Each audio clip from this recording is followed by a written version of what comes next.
Welcome to The Real Deal, where we get real about what it takes to succeed.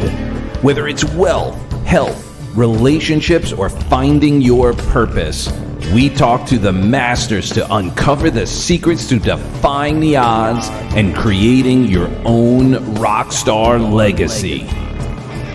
I'm Doug, and after working on multiple Grammy-winning records as an author, transformational speaker, and your personal translightenment coach, I'm committed to your growth and success.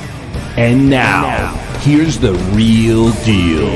All right. Today's episode of The Real Deal On is brought to you by Guided Hypnotic Meditation. If you're feeling stressed out, full of challenged emotions where you can't sleep, can't rest, and feeling scattered in many ways, download your free guided hypnotic meditation from guidedhypnotic.com. That's guidedhypnotic.com. So I have to throw in our sponsorship by me. So it's an incredible friend and guest here. I usually have a prepared intro, and I'm going to do my best with the bullets that this incredible man, because he's done so much, I got bullet points, and I'm going to work on them.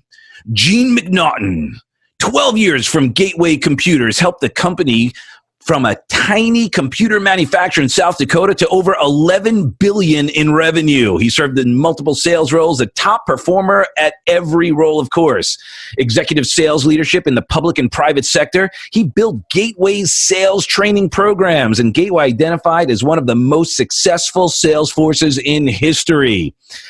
He was 4 years with Tony Robbins, the Executive Vice President of Global Sales. 11 sales teams broke 29-year standing sales record at least twice, and became one of Tony's few opening speakers at events around the world. And that's where we got to meet, was while you were actually working in that position with Tony. And then you joined the world-famous Chet Holmes as president of his consulting firm. You paired Chet and Tony Robbins together to launch Ultimate Business Mastery System, which turned into a multi-million-dollar coaching and consulting firm. And Gene was one of the few repeating keynote speakers around the world. I saw you speak, went to one of the first business masteries and saw you there. And that's, you're awesome, amazing presenter. And today you are president of Growth Smart Inc. and have consulted over 120 companies to massive growth. Growth Smart in mid-market enterprise, public and private sector consulting firm. You are crushing it. And you have had so many years as a speaker, trainer, coach, consultant in the ins and the outs of the industry. You've seen it all, and you've been through it all recently, having to navigate some crazy times. You're welcome to share your journey, because that's why we're here. We're here to talk about reinventing and how we deal with these incredible challenges that are thrown our way, whether they're self-imposed or not. So, Gene, thank you. I love you, brother, for coming on, and we are blessed to have you. Hey, I'm super grateful to be here, and Doug, have a ton of respect for you, a ton of respect for your audience. So let's deliver a ton of value. If somebody's watching this or listening to this right now, it says a lot about you. First of all, the fact that you're investing in yourself by listening to something, watching something, it puts you so much further ahead of the game, because the number one investment any of us can make is in ourselves. And what's beautiful about podcasts like Doug's is you can listen to this while you're walking the dog. You can listen to this while you're driving or cleaning the house, and get those little nuggets. Jim Rohn calls it bread for the head. Mm-hmm. That's what these are all about. So let's dive in, Doug. I want to add as much value as possible, and hopefully provide some entertainment value as well. Absolutely. Well, your brilliance is only exceeded by your passion and heart to help other people. So absolutely, privileged to know you. A little quick short story. I don't know if you remember this. The reason why we originally communicated was I was trying to break out of the music industry but I started to get into an investment company. And the person that I was connected with had a company I wanted to take to Tony as a gift, as an investment opportunity. And I got through Milton, through Wesley, and finally get to you. And that's when we first started communicating. And then like a week later, Tony was on QVC. and my phone rings, and I got on the call with him, and my phone rings, and that was you were checking. It was like, were you just on QVC with Tony talk? I don't know if you remember that, but I do now. Yeah, it was just one of those weird moments where I just called Tony to say thank you, as before I was working with him and met him and all that, and it was just so cool that you took the time. There's no reason for you to take that time out of your day to just reach out to some random dude who is trying to get an investment opportunity to Tony. That spoke volumes about who you are as a human, as a man, that you know, like, let me just call Doug and be like, that was pretty cool. Because I think most people would have just let that go and maybe had a moment like, oh, wow, okay, yeah, that was that weird dude who's been trying to get Tony to invest in this company, right? And then I remember seeing you at UPW, and I had it, and I was going to the platinum registration. I'm like, I've got it. And you're like, you probably don't want to give it to him right there. That you may get tackled. Right. See all those big security guards there? Yeah. Why don't you give it to me? I'll get it to him. Right. I remember, Doug, and I remember when you were considering coming to work as what we call an FSR, a field sales rep. Now, we got to go back to 2006, I believe, 2007. 6, 7, yep. And that was an organization of mostly men. It was probably 80% men, 20% women. And their jobs were, when Tony had a seminar in a city, they would go to that city 3 months in advance. We'd have telemarketers set appointments, and they'd go into companies and do 1-hour trainings for free, like 1-hour breakthrough sessions. And it was heavily scripted. And the whole idea was we wanted to have a whole series of Tony Robbins Juniors out into the business field. And these, you made a little bit of a base salary, but it was mostly commission. But we had a look, and it was all buttoned up, and it was sport coat, and it was beautiful tie, and everybody's in great shape. And then Doug, the rock and roller, shows up. I remember you had rings on every finger. I think you had earrings in. Your hair was a lot longer, and kind of had that Jerry curl thing going on. And it's kind of coming back. It was a different flavor, but there was something about your personality and your energy and your focus. And going back to that phone call, one of the things that I tell people all the time, and I want everybody to get this, is that the next phone call you make could change your life, right? So make the call. You know how many times people are reluctant to pick up the phone and make the call, or reluctant to send the text? What are they going to think? And maybe they're too busy for me, or maybe they're this, or we make up all these stories in our head. And if I think of the biggest, let's call it breakthroughs that I've had in my professional career, in my personal career, was when I got by all the mind stuff that stopped me from doing something, or the limiting beliefs or the fears, and just made the phone call. And you did that for me. I made the call back to you, and we meet. Next thing you know, you're coming on board. You're going through the trainings that I was doing, the speaker training, influence, persuasion, hypnosis, and you go on to be a star performer. And for anybody that has the idea, the mindset that they want to be a professional speaker one day, like Doug and 20 to 30 other men and women that were there during my time, there is no better platform than going into 3 to 5 companies a day and giving a talk for an hour. And the biggest challenge with that job is the immediate feedback. Now, you can give a great talk, but if you don't sell anything, you didn't hit the outcome. You can give an okay talk, but if you sell tickets in those days, and I'm sure it is today, you hit the outcome. So this was a highly scripted, word for word. If you remember the interview process, Doug, you had I think I gave you 4 pages of the script, and you had to memorize that. And I'm talking not get close, not get 90%, but it had to be 100%. You got one shot, and you did it. And it's not easy. Now I make the interview. I made the interview, and I do this in my current, everything I do now. I make the interview process exceptionally hard, so it weeds out people who aren't willing to put the work in.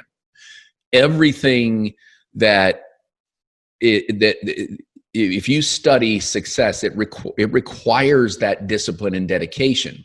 But I remember you came in and you flawlessly nailed the script. I'm like, let's give this guy a shot. I said, hey, we're going to be going into businesses. You might want to lose the rings and the earrings and let's cut your hair up a little bit. We had to look the part, right? Because first impressions are everything. Yep. And if you're going out into your local rock and roll community, you're perfect. Mm-hmm. If you're going into in some cases, a stuffy business environment with sellers, marketers, customer service people that are put into a room, maybe they don't even want to be there to hear some quote unquote motivational guy from quote unquote Tony Robbins. Every bit of first impression matters. And you stepped into that role, and hopefully you grew during that time. I mean, did you? Oh my God, 100%.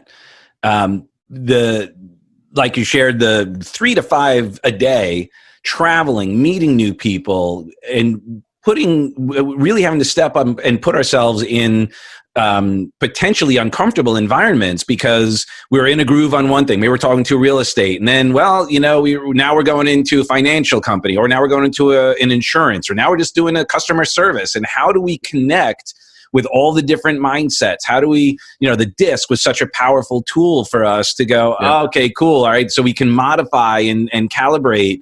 I was already into NLP, but this is when I really had to apply it on myself first in order to manage, like having to rush to sometimes get to a place early enough, or, do the follow-ups and, deal with the objections or the boss. Or I remember one time, managing our state was the most important. And there was this one time where, we had the printed out introduction, and I had moved a pedestal, like one of the, what do you call those things? Podium. Yeah, podium out of the way, because I didn't use it. I just had the whiteboard and all of that. And the broker comes over and he grabs my notes. He wheels the whole podium back out in front, right away from I moved it. And he takes this whole thing down and he's looking at it and he starts reading it. And then he goes, and here is Doug. And walks away. And like those types of things, having to utilize, having to be spontaneous, not be thrown off by those situations as a speaker, so powerful, because so many times we don't get the perfect environment to speak in. And this was a great way to learn that. And then learning team, hanging out with you, learning from leaders and learning from the mindset. Oh man, so the best years of my life were in that environment.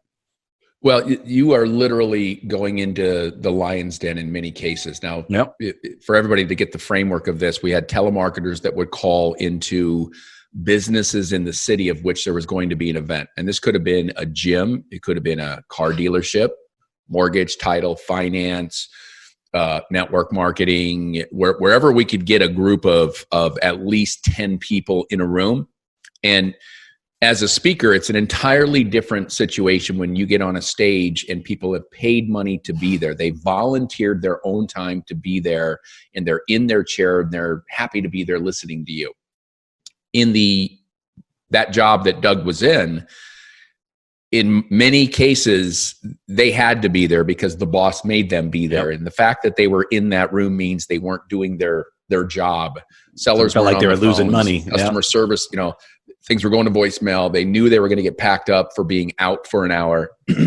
So for anybody that wants to be a speaker out there and wants to dedicate 2 years of their life, go look into being an FSR for Tony Robbins. So just about every single person that we worked with, Doug, is now has their own speaking company. Milton, Roberto, Eli, Jason Cisneros. Because they dedicated time to learning the craft, the science, and then there's the art.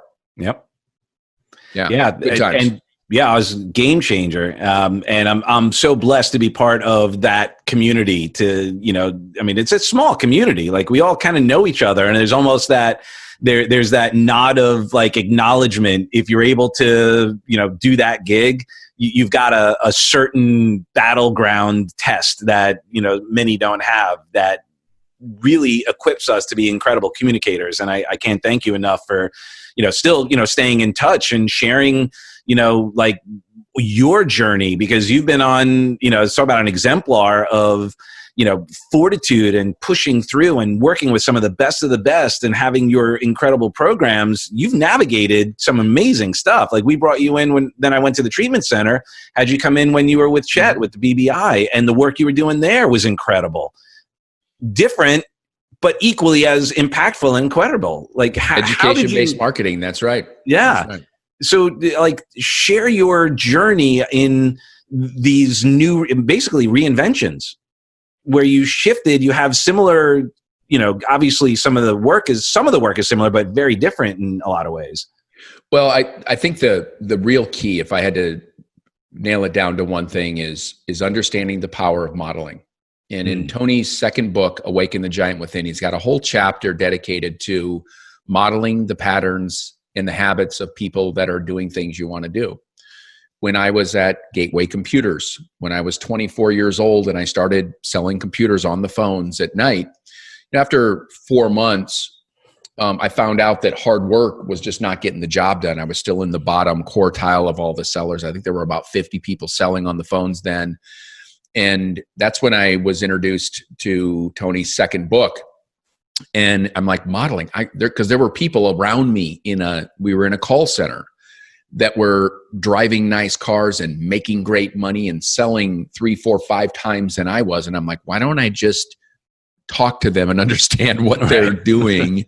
And fortunately for me, I was single at the time, so I could work 12, 13, 14 hours, and it was a fun company. It was awesome. But I took 2 PTO days, paid time off days. And instead of going to do something, I came into the building and I arranged to spend a half a day with 4 of the top performers. And first thing I had to get over was my fear of them saying no if I asked if I could. In those days, you could shadow them. You could sit in their cubicle, and there was another jack you could plug the phone in, and I could just listen to every conversation and watch how they orchestrated their files then. There was no CRM. Watch how they talked to people and how they followed up and how they managed their list of people to call. And I took a little bit from each person and then kind of built my own little, 3-page highlight notes. And then I studied that every day. And I went from bottom quartile, and within 3 months, I was in the top 10%. And in the 4th month, I was number 1 on the floor. And that's, to me, was, it was a lesson. Not only did I read it with Tony, but my dad always talked about that in sports when I was in, Little League on. He says, well, go do what they're doing. Right? Like there'd be the kids are on the all-star team. And I'd be crying because I didn't make it. He goes, well, what are they doing? How are they practicing? What are they doing when they're not on the field? How do they stretch out? How do they warm up? I carried that into sports. It was my thing in high school and college. And then it went to the business world. After I left Gateway, I did some pretty cool things at Gateway. And by the way, for a lot of you, one of the things we got to get is that when you know that you're in the right place at the right time, the window of opportunity opens. And Doug, you've heard me say this many times. It opens and then it shuts. And if it opens and you're not ready to give it all and run through that and capitalize on that open window of opportunity, you're going to miss out. I fortunately capitalized on that. And I started heavily listening in the early days to Jim Rohn and Tony Robbins, Brian Tracy, Tom Hopkins were the big ones. Then eventually like Wayne Dyer. And I was listening to stuff as I would drive into the office. I would listen to stuff when I was at the gym. I would play the cassette tapes when I'd go to sleep. And I had read somewhere that if you listen to something while you sleep, your brain still hears it. And I don't know if that's scientifically proven, but I believed it. I still do it. Remember in the day when you could have a cassette tape and you could hit, I don't know what, there was a button you could loop, hit. Yeah, it would just keep going. Yeah. You had to go to the other side. And then when that would get done, it'd go to the front side. And I started to find the harder I worked on myself, in personal development, the better I got during the day on the job. And eventually I moved into a management role. I began to train all the new hires to teach them the things that I had learned to speed up the process, because I was paid a little bit of commission for their performance. And they said, can you build that for everybody? So I said, yeah, I've never been a trainer before. Then I went and took a public speaking course with Zig Ziglar. Oh, wow. With Zig?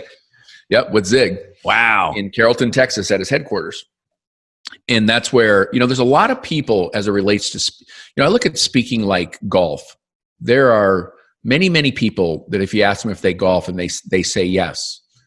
And if you watch golf on TV, it looks super easy. You watch Tiger, look at the ball, test the wind, grab a club, hit the ball perfectly. It makes it look so darn easy. But when you get out there to play it, you may be able to swing a club and hit a ball, but it takes an inordinate amount of practice and technique and discipline to do it right. Yep. Speaking is the same way. I mean, the thousands of people that say, "Oh yeah, public speaking is no problem." Great. Let me watch you do it. And they're awful. Right? Just because they're more overt in their born nature, they have less fear of getting in front of people. It doesn't mean they know the techniques. Yeah, just because I'm not afraid to speak doesn't mean that I'm good at it.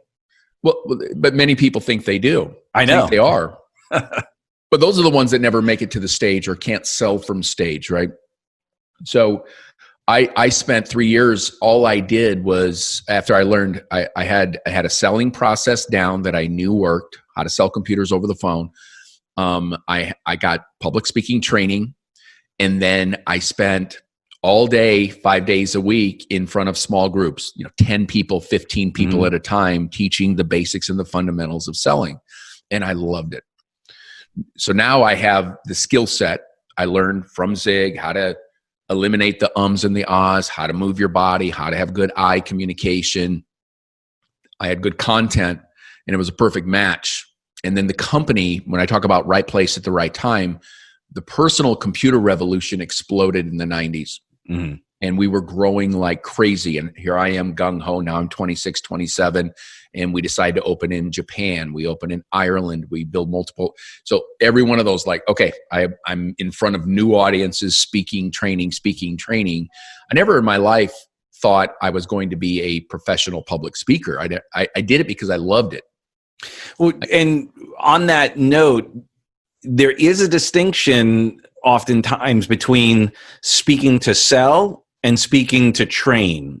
Mm-hmm. And how did you navigate that? Because those are two distinct hats. Even though they both involve speaking, the outcomes are different, the measurement is different, the call to action is different. So do you have a distinction that you could share, or was it innate for you? Well, now, if I fast forward from Gateway to today, I've seen more than most people, including.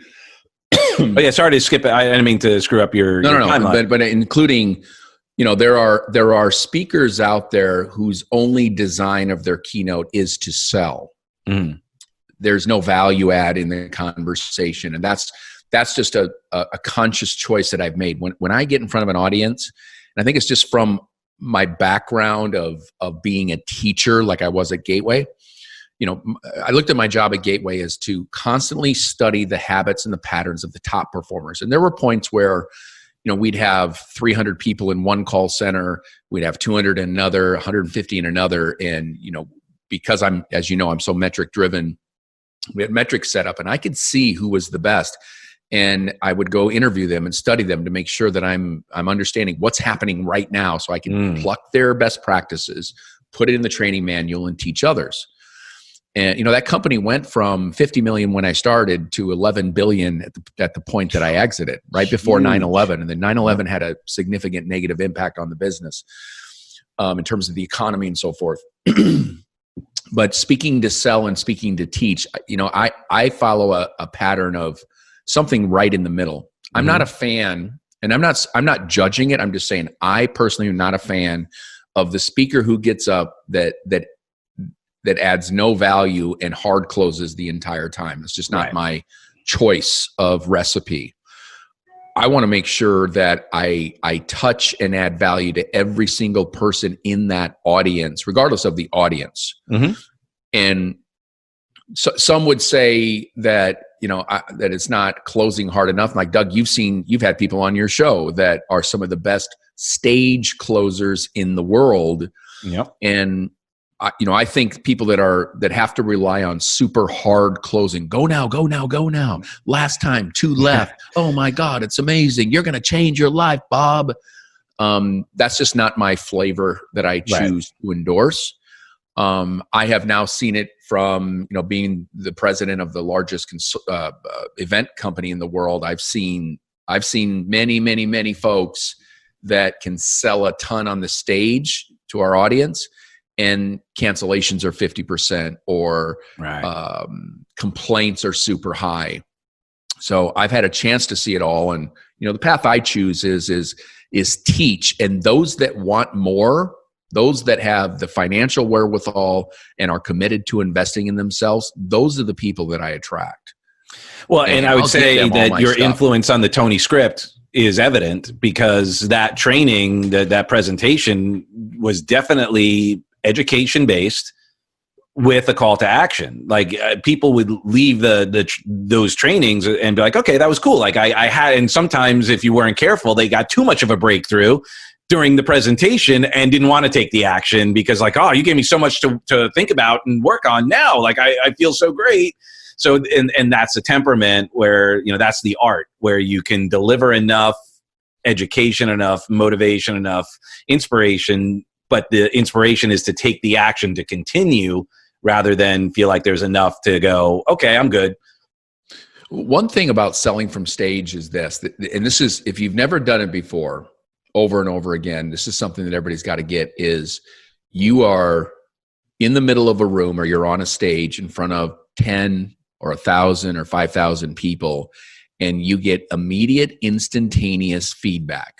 I mean, people talk about, you got to put yourself out there. That is the ultimate in putting yourself out there. Because I'm sure you've been there, Doug. I've been there at points where you give them great value. You're doing okay, if you want to take the next step, then go to the back of the room or fill out the paperwork or do whatever. It's usually one of those two, and nobody moves.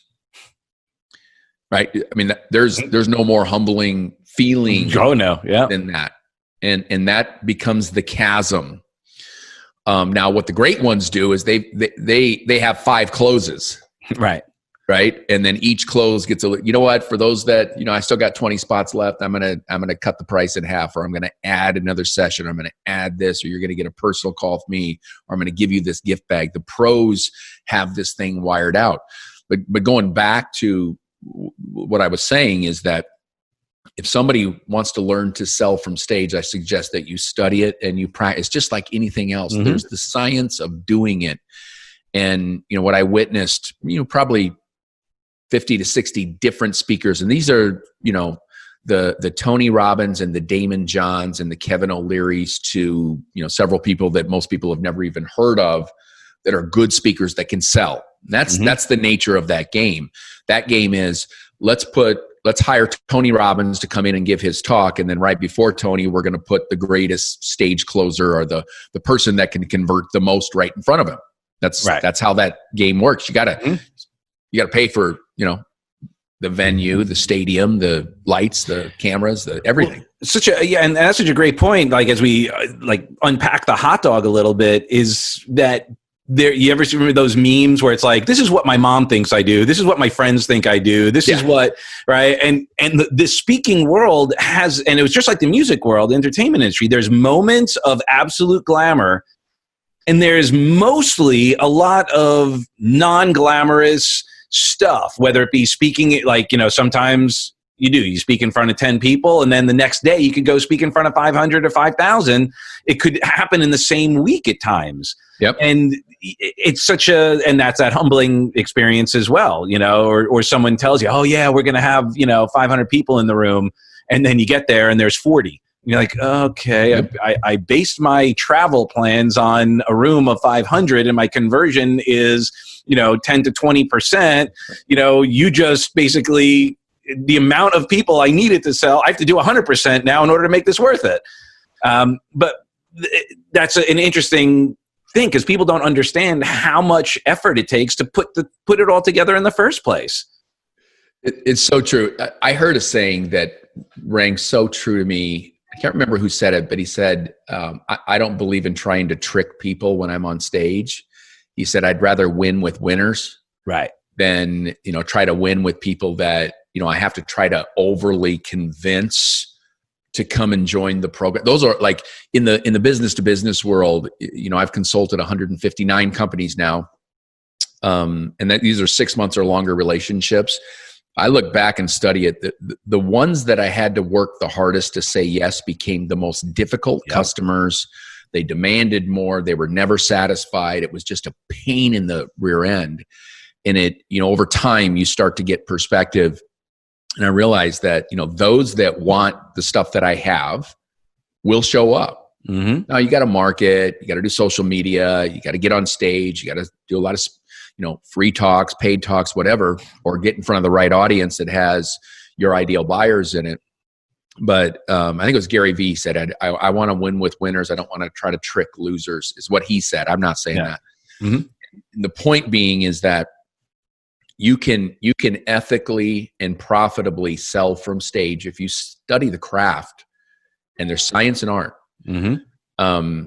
I see so many people get up there that don't have notes. They don't have a plan to talk. Now, if you go back to your days with Tony Robbins, Doug, you had I don't know what it was, 20 some odd page script, and there was no option for you to vary off of the script. And it was wired down to the minute, like 52 minutes, because it had to save some time for Q&A and wrap up and all that stuff. And I could see it in the numbers. When somebody would be performing well, then their numbers would dip. I'd say, okay, do a recording of your talk, send it to me. We'd watch the recording, and yep, there's that person. They got off the script, and they got long on their story, or they embedded some other things they had learned because they read a book from, whoever or whatever. Yeah. And, the best of the best, I had the luxury of being behind the scenes with Tony Robbins for many, many years. And you would think this guy that has been, living a public life, being a professional, let's call it speaker, he's far more than that, as you know. Yeah.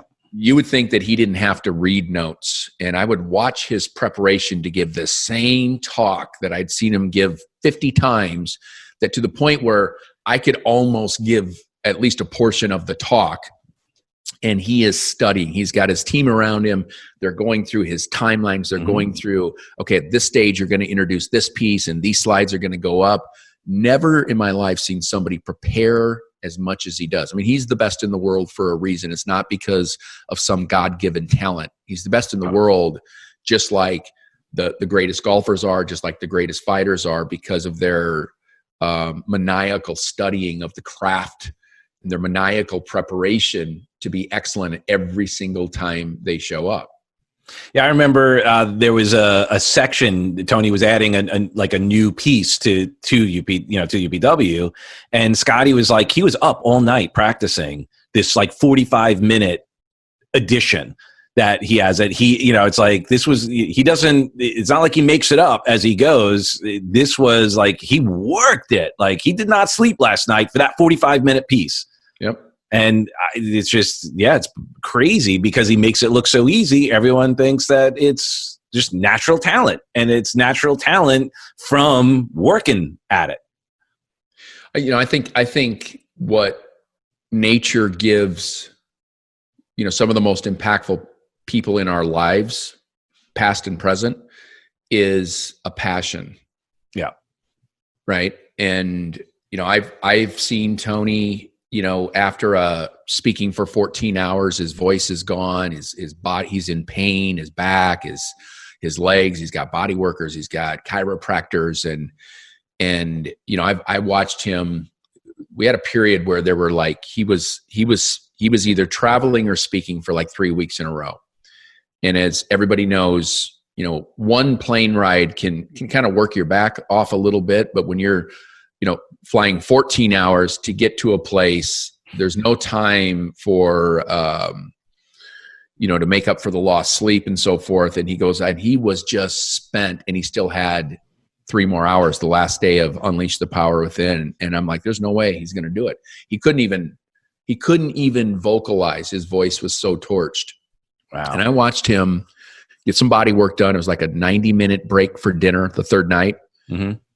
And come out and find the strength and find the energy inside through his routines, right? Everything he does before he goes on, and go deliver maybe the very best 3 hours. And I've seen that. I saw 26 Unleash the Power Within. I had to be at all of them, right? Yep. as the leader of sales, and watched him do that. And there's an innate passion, but I think the biggest lesson for anybody listening to this and watching this is that if you have a chosen path, if you have a calling inside of you, and you're willing to do the work, and remember that you don't have to go make this up from scratch.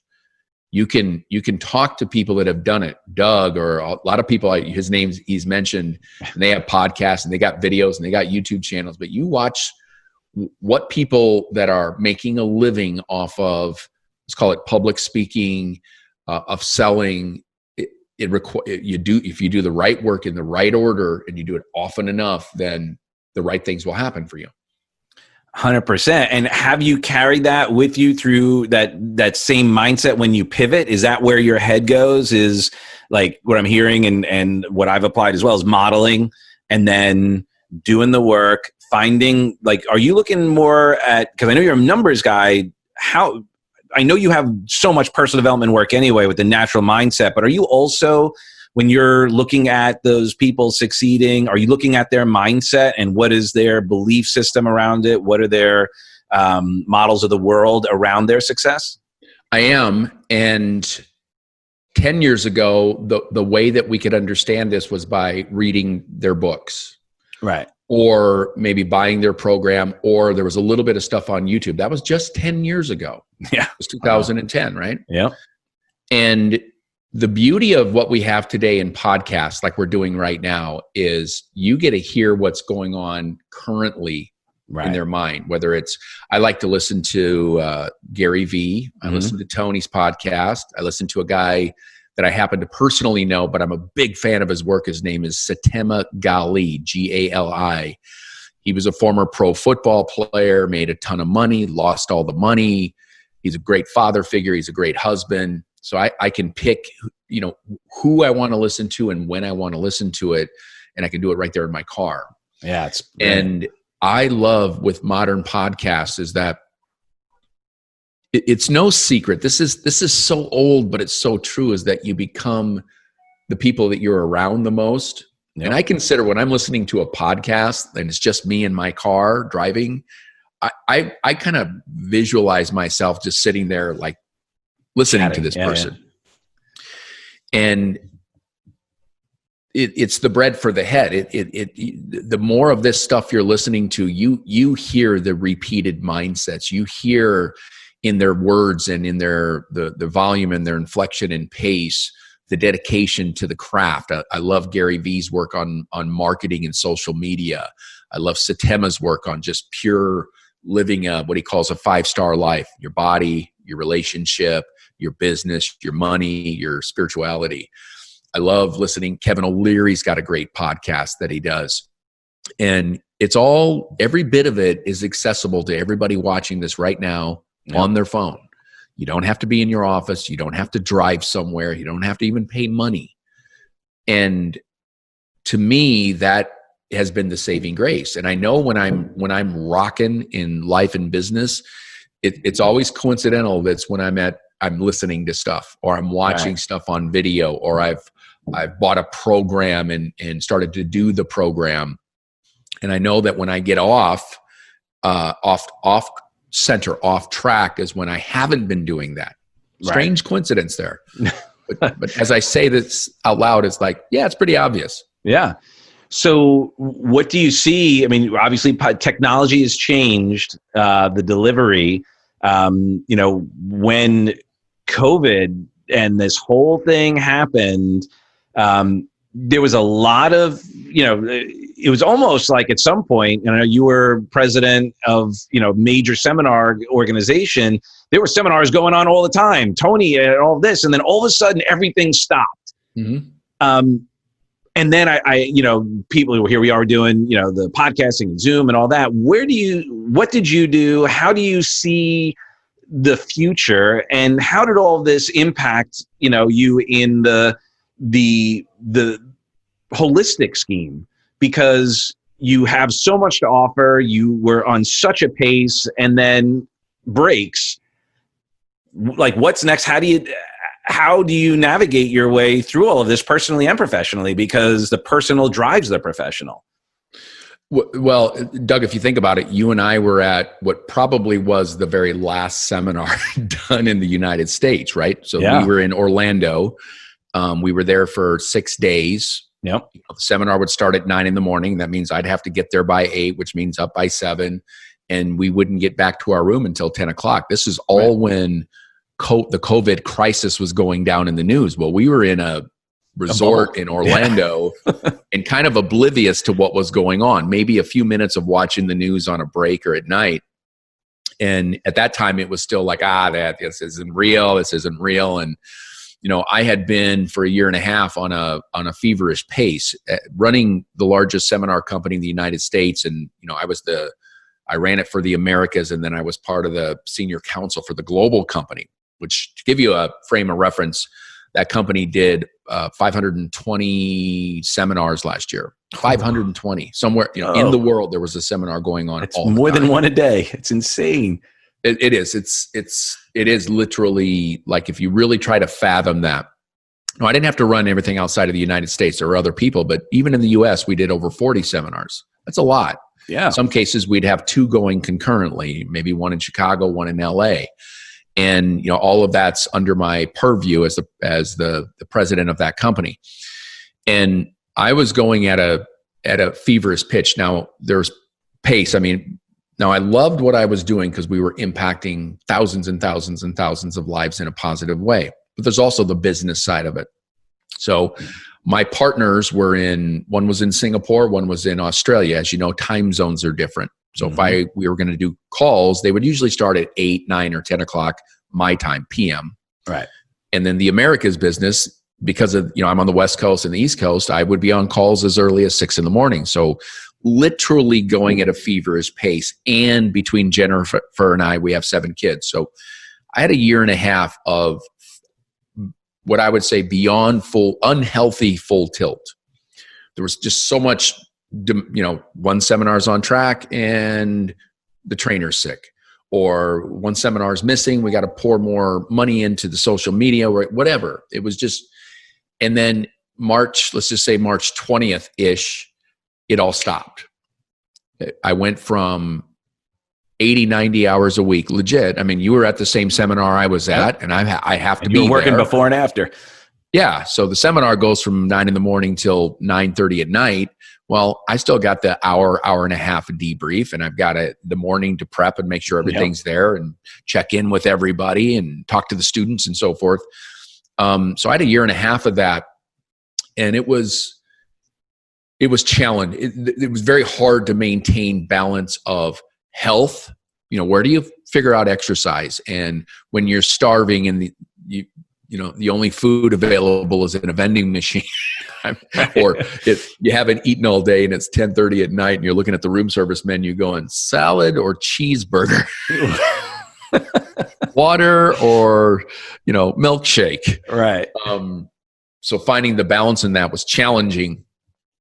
And then, 1 week later, everything was shut off.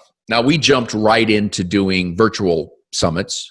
Yep. I think you were probably on some of those. And, the beauty of that business is that I had been able to form good relationships with, some stars. And I leaned on them. I said, look, nobody can go anywhere. I know you're not going anywhere. We're going to do an all-day Zoom call. I'd like to have you come on and speak for 30 minutes about, what are you doing and what are you thinking? That's what I would ask everybody. And man, we had John Aseraff and Jay Abraham. We had Gene Simmons. We had founders of companies, founders of Priceline.com, the founder of UGG Boots. We had Greg Reed. It was phenomenal what we did. And we didn't do it so that we could make sales. We did it because it was the right thing to do. So what we had was at Success Resources, a big database. I had direct access to some, very famous people, and we started doing those webinars. Then, that kept us busy for about 2.5 weeks. And at that stage, nobody knew if there was going to be a seminar in May. We were just looking at moving events in May. And it's like, yep, we're not doing May. What about June? We're not going to do June, right? Because we were just figuring it out because we're trying to watch what the heck's going on here. And this COVID thing becomes giant and real. The media gets a hold of it. So I had a little bit of a, I don't know if you want to call it postpartum, where I didn't know what to do. Yeah. I went from having zero free time to having only free time. And shocking. It is a trauma. It literally, I mean, the trauma doesn't have to be necessarily a bad thing, but it is a radical shift in what you are experiencing. So yeah, your body, your mind, everything goes, whoa, what just happened? Yeah. What just happened? And we had, I had my 17-year-old daughter and Jennifer here, and they got into cooking. Like, okay, well, we can't go anywhere, but we can go to the grocery store. So we went from, maybe 3 or 4 times a month of having let's call it a home cooked meal, like what most of us grew up with, to every single night. And that, because there was nothing else to do, they became these elaborate, even if we were having burgers, it was elaborate, whatever. We got to go get whatever we could do. And then they got into making dessert, cake, pie, brownies, you name it. It was out of control. Now we were like loving life. I didn't shave. I mean, it was just, we have a swimming pool here. So we'd sit by the pool, we'd listen to music. I'd burn firewood. Yeah. And, but you pack a month of that of every day. I'm not talking, it was once, it was every day. We had nothing else to do. I didn't even think about getting on the scale, and I was wearing only, when you get over 50 and you just move to like sweatpants or shorts, back weight on, and not clothes really and comfort food, feel the impact. And I remember I got on the scale, and I'm like, holy shit.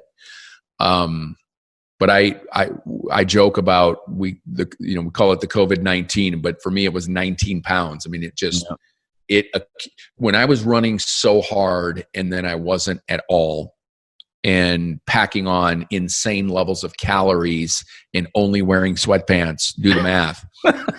And I got on the scale, and I'm like, oh my God, it was bad. So the last 3 weeks we've been heavily focused on fitness. And I'm not talking about gyms. I'm talking about getting outside and moving, creating new things we could do around exercise. Jennifer and I bought a Frisbee, started throwing the Frisbee at the park. I know that sounds lame, but no, that's right. Bringing it back. That's awesome. Be surprised at how good of a sweat you can work up when you're having fun chasing a darn Frisbee. Yeah. And I'm happy to say now I've got 10 of the COVID-19 off, and I got another 9 to go. Awesome. Experimented with some supplements and doing some things around supplements and just getting back into the groove. But yeah, there was a little bit of I felt lost. Yeah. When we did the webinar series, and people have to remember is that when you're doing a big scale webinar, it's not free. When you've got to market, you got to send emails, social media. I mean, we had some that, 800, 900, 1,000 people on one Zoom call. We never broke 1,000. We only had 1,000 available on our subscription, but there's cost to that, and there's effort. You don't just post it once on Facebook and expect 500 people to show post it and they will come. You got to email. You got to, and that all comes at a price, right?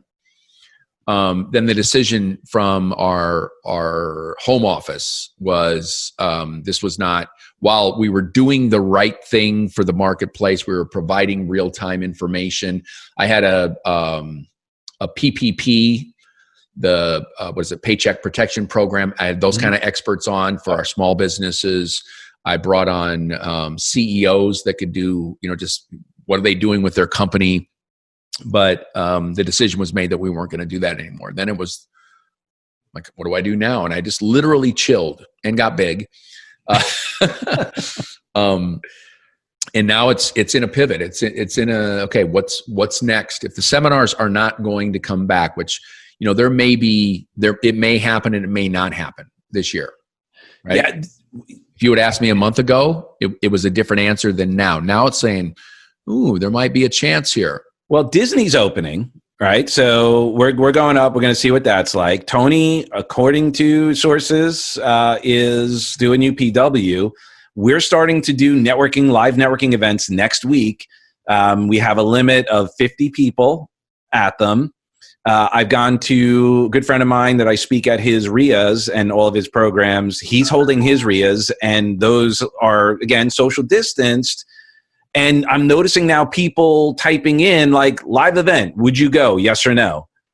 And interesting. And, these people going, a lot of people, and I'm one of them going, hell yeah, I'm going. Like, I want to book one. Like, and it's actually one of the things that, offline that I'd like to talk to you about is what it would look like to put together an event and be kind of at the forefront of doing something, nothing crazy, but again, serving. The people need the support. They need the opportunity. They need to be in a place where it's more than being stuck into a Zoom meeting. We need to have, agree, that and I'm a breakthrough guy too. Like, I'm not going to steal Tony's firewalk, but I do firewalks. I do glass walks. I do fire eating. It's really hard to do those over Zoom.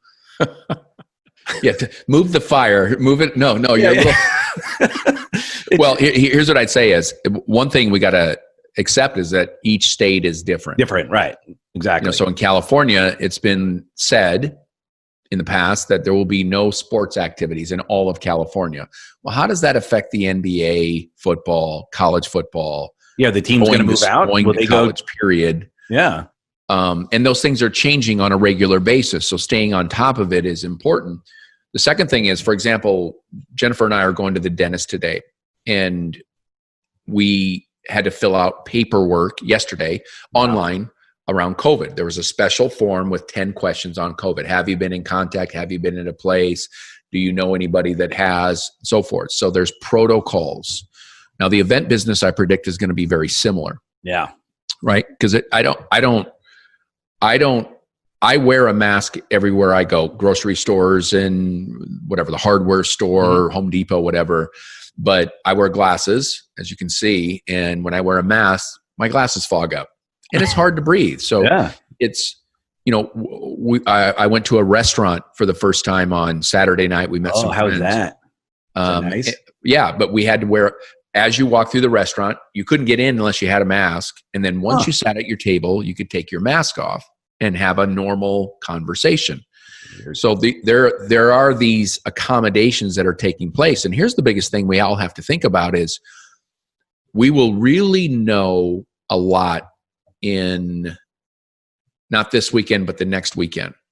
So we had all the riots and the peaceful marching, and a lot of those people were there shoulder to shoulder. Yeah. If there is not a major outbreak, then I think many, many things will change. But if there is,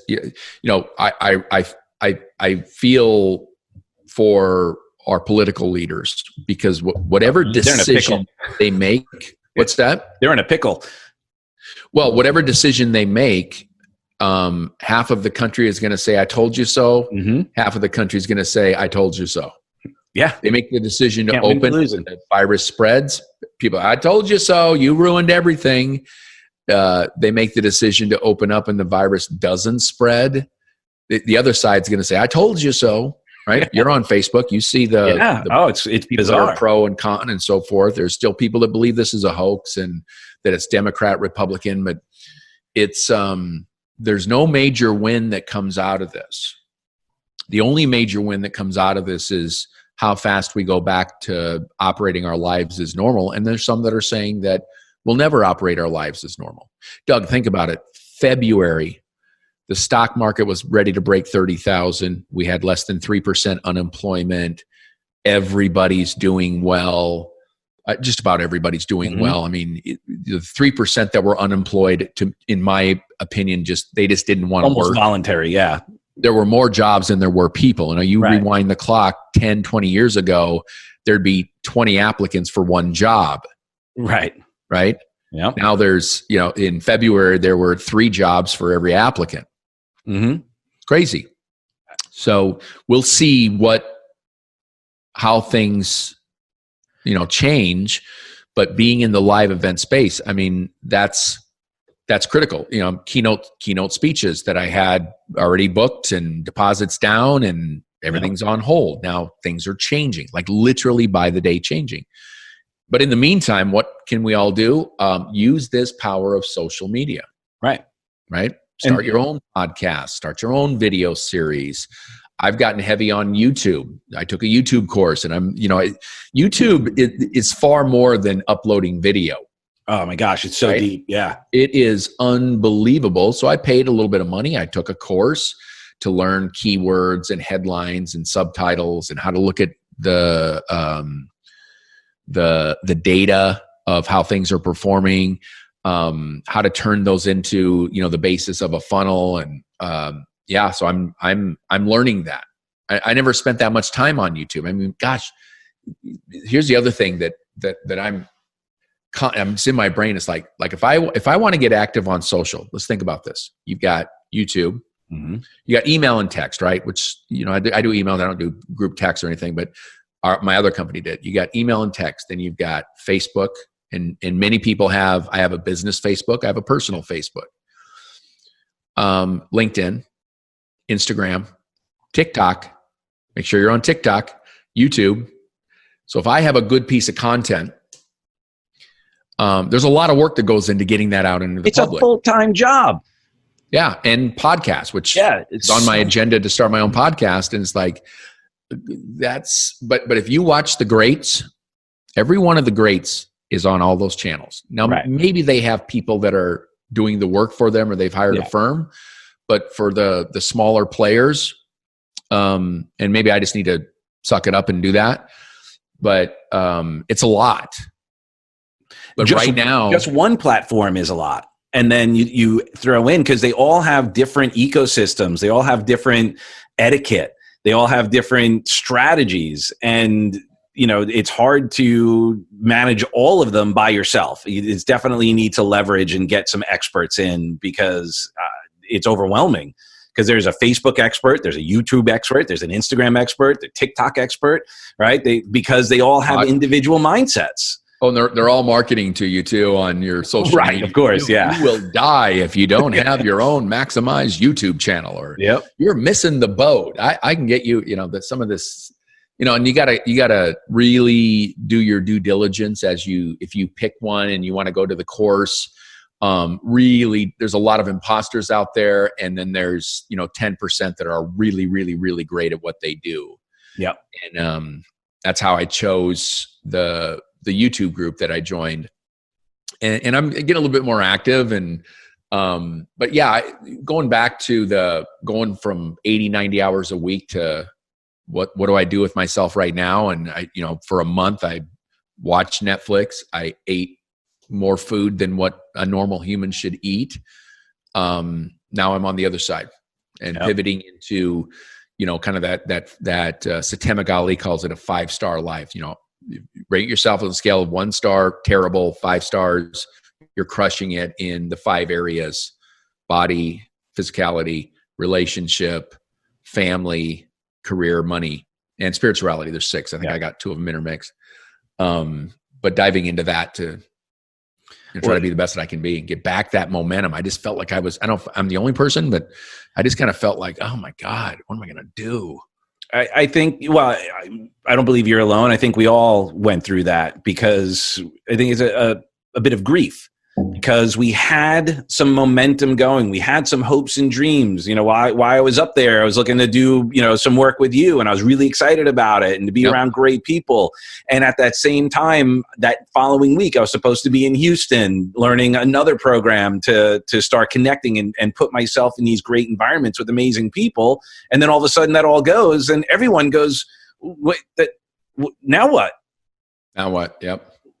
And when we looked for answers, we got conflicting reports. So then we're like, depending, again, it's not political, but one side, you damned if you do, damned if you don't. And then you go, well, I don't know what to do, because even like asking the questions, like, what should I do now? It's like, how dare you ask what you should be doing right now? You should just sit down and do nothing. I'm like, well, yeah, but that's not in my nature, and I don't see how that's going to help. So what do we do now? And the purpose of this show, and again, I thank you so much for being here, is to show what some leaders are doing. What are people doing that are getting results? And you've shared, you've gotten represented. personal responsibility, focus on your physical health, right? If we're unhealthy physically and COVID does come back, we're worse off.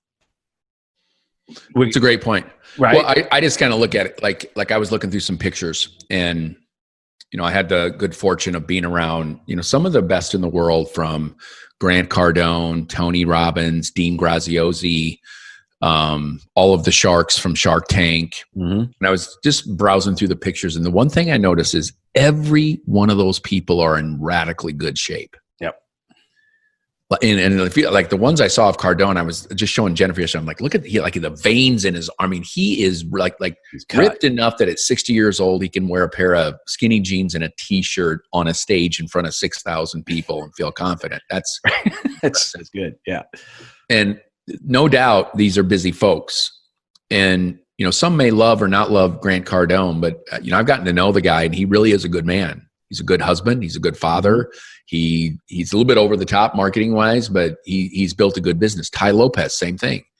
I met him, and first thing I noticed was that they all wear those tight t-shirts, and there's very little fat on their body. And I'm like, those guys, I mean, no, not like assessing who's busier than other ones, but I know they're damn busy, but they find time to get their workouts in. They find time, they're not, double cheeseburger milkshaking at 10:30 at night in a hotel room. Right. There's no way they couldn't look like that. Yep. And I started, this is just coming out right now, but I just kept saying, what's my excuse? Why am I not in ripping shape? Right. It was discipline. It was lack of discipline. Mm-hmm. Now that's in the past. Right. And I can get on the right track. Just like anybody listening to this or watching this, you can get on the right track starting now. Right. And then you can start looking a little bit further out.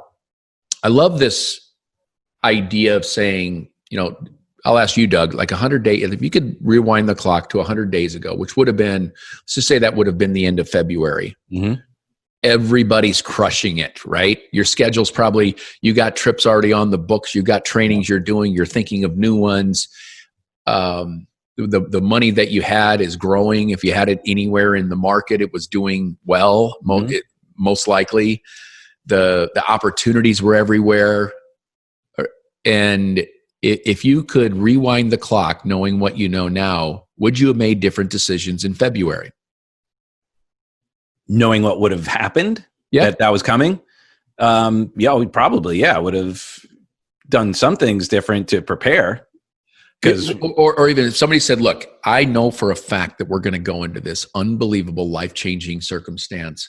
And let's say you had money in the market. Let's say that you had trips on the books. Let's say you were putting money somewhere or not, or you were practicing healthy habits or unhealthy habits. But if you would have known what was going to happen in 100 days ago, you would have made some different decisions. Right. Yeah. Right. Of course. Now, the truth is, 100 days from now, we're all going to show up somewhere. Let's just say 100 days from now, June, July, August. Let's just say that's going to be October 1st.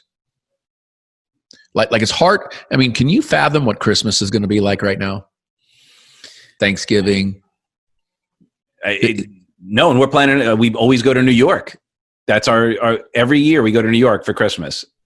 Okay, well, it's kind of for the first time in your 40-some years. I don't know how old you are, but it's like I can't think that far ahead, but I can think in terms of 100 days. Right.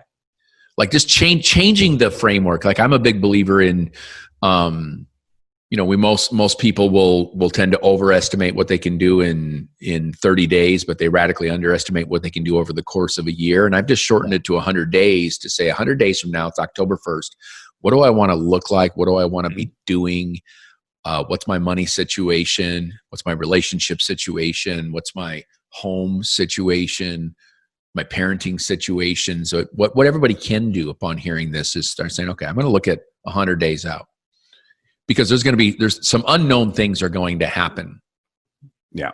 Flip of a coin things. It's either going to be, we're in tremendous lockdown in July because COVID came back like some are predicting, or it's business as usual. We can go into any restaurant in any store. Wearing a mask is optional. It's hard to say. Saturday, we forgot something. I had to run to the store. I forgot a mask. I'm like, I'll just run into Target real quick. I look around. I'm the only person in the entire place without a mask. I felt like an ass. Did anyone say anything to you? No, nobody said anything to me, but I got some looks and I'm like, totally get it. I'm just going to grab this thing and get out of here. It's a different world, right? Yeah. Right. Well, what's interesting here, we have little pockets of that. Most people are not wearing masks and definitely not as much. And there are some pockets that are like, mask, no entry, no mask, no entry. But other places are like, yeah, we recommend it. You walk in and everybody's just, kind of hanging. Most of the convenience stores are no mask, no service. Yeah. That's been the big. No, I'm in California, right? It's a little bit different than each state is its own thing. Exactly. But my point is that what can people do is I know when I have a goal, this is my own life habits. When I have clear goals and I'm doing things on a daily basis to take me in the direction of that goal, such as I have a weight goal I want to get to, a physical fitness goal I want to get to. And the COVID-19 in weight was real for me. I put on 19 pounds. Now, some of it started like prior to Orlando in March when it just, when you go to an event and there's a buffet for breakfast and there's a buffet for lunch. There's a buffet for dinner and you're tired and you're on your feet and, I'm not just eating salad and carrot sticks. I can promise you that. And there's dessert and there's soup and there's bread. I started putting on weight from my best weight. And then COVID, just laying around, being sedentary, eating food, drinking soda, milkshakes. I mean, it was just like this free for all, but now I'm on the other side. So 100 days from now, what do you want out of your life? And look at all the areas. Yeah. And what are the things you can do every day? And I'm not talking moving mountains every day. I'm talking about small disciplines. Jim Rohn says, you're going to pay the price of discipline. Is it the pain of regret or the pain of change? But you can pay it incrementally. Right. And that could be everything from building an audience to starting your YouTube channel to doing your own podcast. Yeah. You're doing right here. You can be doing a lot of things incrementally right now that lead you towards what it is you want to have. But without a doubt, getting clear on where you want to be in 100 days. I don't, is there even going to be football this fall? I'm a big football fan. Will there be playoff baseball? Like October is my favorite month of the year because you got playoff baseball and you got football getting going and you got college football. It's just, it's a mecca. So it's great right now. However, I can control what I do every day. And that's so powerful. Yeah, the small goals, to be focusing on that so we don't feel that overwhelm and focusing on all the problems and all the challenges as well. What can I do? The serenity prayer, right? What can I do right now with things I can control and there's things I can't. So let me just work on the wisdom to know the difference, right? Right.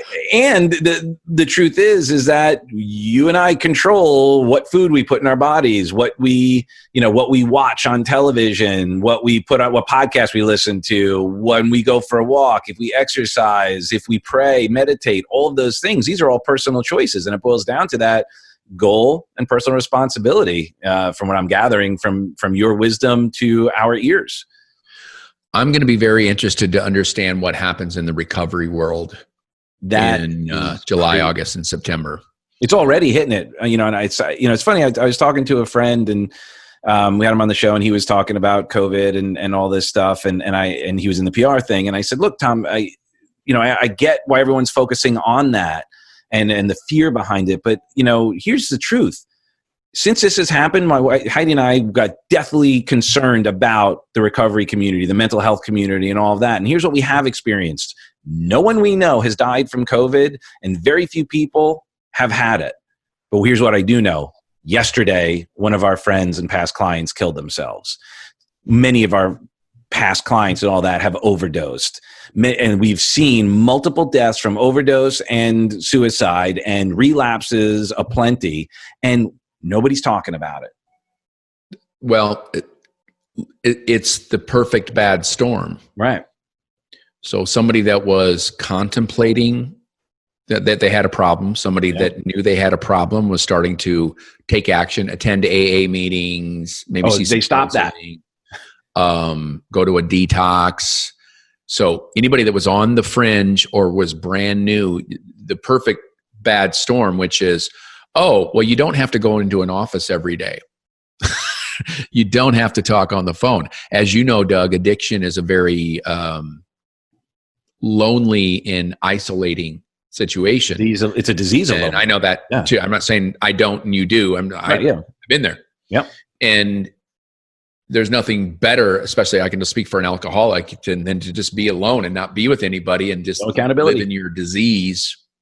Because you can't really, when you're in the middle of it, you don't really get, you just don't pay attention to the negative health effects that, alcoholism and drug addiction causes. So we've had, let's say, April, May. So we've had 2 months of where it's perfectly okay. It's recommended that you're quarantined. And the liquor stores are all open. Can't go to church, but you can't go to the AA meeting, but you can go get the booze. That is correct. Yeah. I'll speak. I've only been I haven't left California, but that is correct. Yep. And you're not supposed to be around any, to have the discipline to move from an active addict to a clean life, sobriety, required part of the idea is get around other people that are fighting the same fight, get counsel from people that have fought the fight and are, 10 years, 20 years, 30 years of clean life. And I've gotten on a couple of Zooms because they're doing meetings via Zoom to share my story and to share clean life and where I was to where I am. And, I'm not ashamed to admit my own past challenges. And I feel for those people. And I think that you're right. It has not been talked about anywhere. And I got to believe it's a bubbling storm that's happening. It's just not in the public's eye right now. It's starting to a little bit, and I know, like or hate Trump, he's brought it up since the beginning. He's always had that as a concern of his. But I have some friends in the recovery world, Jennifer Jimenez and Tim Ryan and Darren Prince, and some of these, recovery advocates who are now finally starting to be invited onto some media environments to share and to offer advice, because I think maybe they're realizing that this is a need. But it's going to be very interesting in the next few months to see how that all, turns out for people. And I'm, we're there. I have a friend that lives in a different state, and he was a sales guy that would have to go into the office every day and then go out and see clients, come back to the office. Well, that office is shut down, and all he has to do is be on a Zoom call at 8:30 in the morning and randomly at the end of the day. And up until 2 weeks ago, couldn't go out and see clients. He was a face-to-face, go out and meet people and sell things, high-end stuff. And he was just before going, he went that same weekend we were in Orlando, he went to detox. And I'm like, this is not going to be good. Like he went and got cleaned up for 5 days, came back to staying at home. Yeah. Right. Then the liquor stores are open and, everything's closed down. I'm like, there's no way. He does not have a fighting chance. And I was right. Yeah. Now, and I talk to him every day, just, it's part of our job, right? Yeah. To help others. He got on I thought he was going to get fired because, if you're up drinking all night and try to show up for an 8:30 Zoom and you got to see somebody's face and it's pasty and it's puffy and what the aftermath effects of binge drinking. But so far so good. He's alive and he kept his job. So, but it's just it's a bad perfect storm for people in recovery or considering recovery or know they have a problem. So, and mental health for people who are prone to anxiety and depression. This is, creating, such a perfect environment for that too. It's nuts. And well, that's why hopefully we can continue to be the light and help people see what's possible. I would love to talk longer. I have a call in 5 minutes. Is there any last words? I mean, thank you so much. Is there any last words, any way that we could get in touch with you? Anything that you're excited about that you can let people know about right now for you? Well, I'm super, a couple things. One is we use this time to relaunch my consulting company's website. It's growthsmart.com, growthsmart.com. Go check it out. And we got a ton of free tools, free resources, everything from sales scripts to marketing tips to if you're a salesforce.com user, we've got free tutorials on there. We are really proud of that. And if you've ever built like a modern day website that's got hundreds and hundreds and hundreds of pages so people can get stuff they want, it's been about a year-long effort, but everything got accelerated in April. And we were able to apply our time and just get things written. And it's still a work in progress, but it's so first class. And then if I have a best-selling book, if you want to get a free chapter of my book, go to thesalesedge.co, not .com. I couldn't buy .com. It was taken. thesalesedge.co, and grab a free chapter of my book. It's the best chapter in the book on how to run the perfect first meeting. If you're in sales, you know what I mean? When you're sitting down with somebody, you've done all the work to get them to that Zoom call, that free interview, whatever it is you do at the very beginning. But most people have never really studied how to run the perfect first meeting. What's the format? What's the scheme? What are the questions you ask? What are the questions you don't ask? What's the right order? So go grab that. Those are all free things. Beautiful. Awesome. Well, I'll put those in the text boxes as well. And thank you so much, brother. I love you for who you are and who you aren't. And I look forward to more rock with you, brother, for sure. Hey, that was a fast half hour. That's 90 minutes. Woo. Why did we say it was going to be a half hour? I said it was going to be an hour and a half.